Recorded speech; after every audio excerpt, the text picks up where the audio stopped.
Hey, what's going on, everybody? This is Tyrone back with Tech Life. This article comes to you guys from the Cape Gazette. I'll leave a link to it in the description so you guys can check it out. So, while everyone is focused on FirstNet and what it can achieve and T-Mobile and them expanding their coverage, Verizon is quietly improving dead zones as well. So, in this case, this is in Delaware, Milton. A new cell tower has been built in this small town. So Verizon has begun work on its new 140-foot cell tower on Front Street in Milton.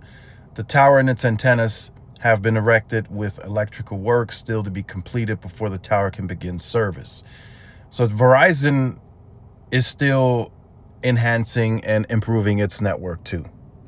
We got to keep that in mind. That's always the case, right? Verizon has dead zones. They have dead spots. They have places that they don't cover. Even though they've had the largest network, they've had the most amount of customers, right? So that just naturally leads to them building in areas where nobody else is building, even though they have to still provide coverage solutions to certain areas that they don't cover well or that have dead zones. So Verizon is, as you can clearly see in this article, is continuing to invest in that part as well, right? So there's always work to be done, right? People talk about T-Mobile's 5G scale, mid-band scale.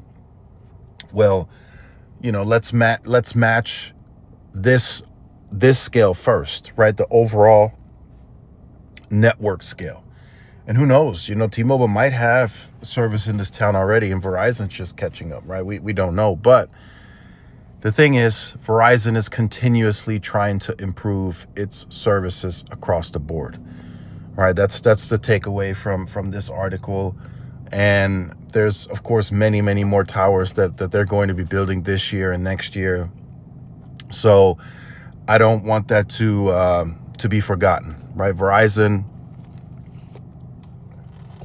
is continuing to improve, and by this picture, from what I can tell, it does look like it's coming with C-band out the gates.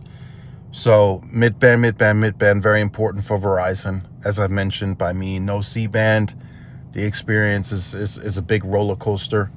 What we've seen with, for those of you who remember the Sprint days, when you had band 41, it was good. And then if you hand it off to a site that didn't, your experience is way down, right? You went from 60 megahertz, 3-carrier, band 41, 20 megahertz each, down to like band 25, 5x5, right? So you went from doing maybe 200-300 megabits down to like 4, right? That's kind of the experience that I've seen on Verizon.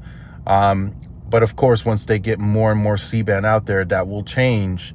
But they have to build it. They have to build it and invest it and fill in the dead zones like the one that you see here on this article.